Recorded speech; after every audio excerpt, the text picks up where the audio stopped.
อนครูนี่อยากเต็มทนคนคืนอดสาสอกหาวิชามาใส่ตนเพื่อความหวังให้เป็นผลสอนสิตนให้สมดังใจอีกน้ำผู้ยังดินหนทุกอย่างสอบหาวิชาต่างๆเพื่อมาสอนสั่งปาใสเมื่อยามสิทธิ์น้องตกเอ่ยของครูต้องสู้ทนไปบอกเคยคิดจะท้อใจหรือเบื่อหน่ายในชีวิตกู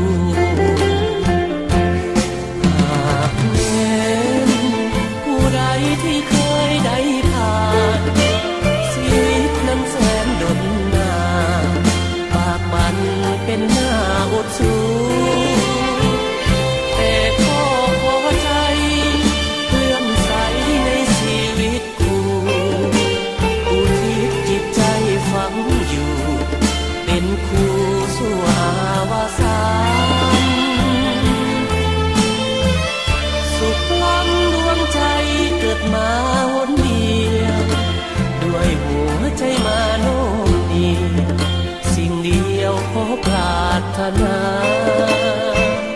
เกิดมาเป็นครูเพื่อหวังเสริฐสู่เด็กทั่วอาณาชาติใดขอปรารถนาขอเกิดมาในชีวิตกู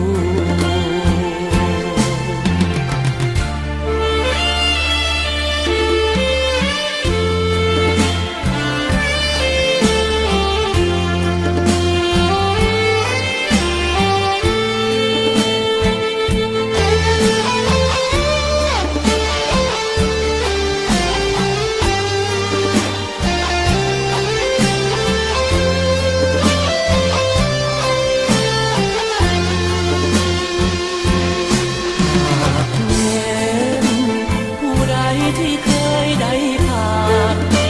ชีวิตนั้นแสนดนนานปากมันเป็นหน้าอดสู้แต่ก็พอใจเลื่อมใสในชีวิตกูอุทิศจิตใจฝังอยู่เป็นครูสู่อาวสาน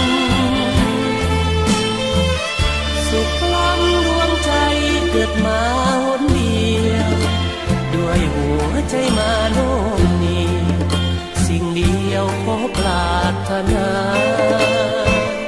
เกิดมาเป็นครูเพื่อหวังเสริฐสู่เด็กทั่วอาณาชาติใดขอปรารถนาขอเกิดมาในชีวิต